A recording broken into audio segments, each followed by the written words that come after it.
Hello listeners, आज मैं लाई हूँ आप सभी के लिए अकबर और बीरबल का मज़ेदार किस्सा। एक बार अकबर बीरबल से क्रोधित हो गए और उन्हें अपने राज्य से निकाल दिया। बीरबल ने एक सुदूर गांव की यात्रा की और एक नई पहचान बनाई और एक किसान के रूप में काम करना शुरू कर दिया। कुछ हफ्तों के बाद अकबर को बीरबल की याद आने लगी और इसीलिए उसने अपने सैनिकों से कहा कि वह कहाँ है, इसका पता लगाएं और उसे राज्य में वापस लेकर आए। सिपाहियों ने राज्य के एक छोर से दूसरे छोर तक खोजबीन की, लेकिन बीरबल कहीं नहीं मिले। तब अकबर को बीरबल को ढूंढने का विचार आया। उसने पूरे राज्य में संदेश भेजा कि प्रत्येक गांव के मुखिया को बुद्धि से भरा एक बर्तन उसके पास भेजना होगा। जो व्यक्ति बुद्धि से भरा घड़ा नहीं भेज सकता, वह उस घड़े को सोने और हीरो से भरकर भेज सकता है। अकबर को लगा कि बीरबल को शहर में वापस लाने का एकमात्र यही तरीका है कि उसे बुद्धि की चुनौती दे दी जाए।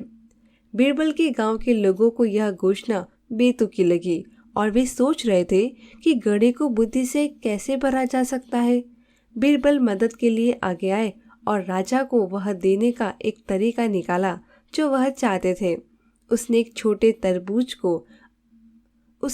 छोटे कद्दू को उसकी बिल से अलग किए बिना बर्तन में डाल दिया। वह उसे हर दिन पानी देता और इतना बड़ा कर देता कि गमले की सारी जगह भर जाती। फिर बीरबल ने तरबूज को बिल से अलग कर दिया और बर्तन को राजा के पास भेज दिया। बर्तन के साथ जो निर्देश भेजा गया था उसमें लिखा था, यदि आप कद्दू को बिना काटे सावधानी से हटा दें तो आप बर्तन में बुद्धि पा सकते हैं।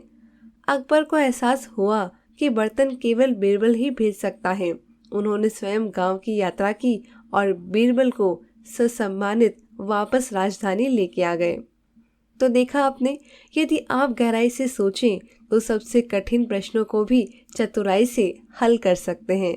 तो कैसी लगी आपको आज की कहानी? पसंद आई हो तो कहानी को लाइक ज़रूर कीजिएगा और चैनल पे नए हैं, अभी तक सब्सक्राइब नहीं किया है तो वो भी कर ही लीजिएगा।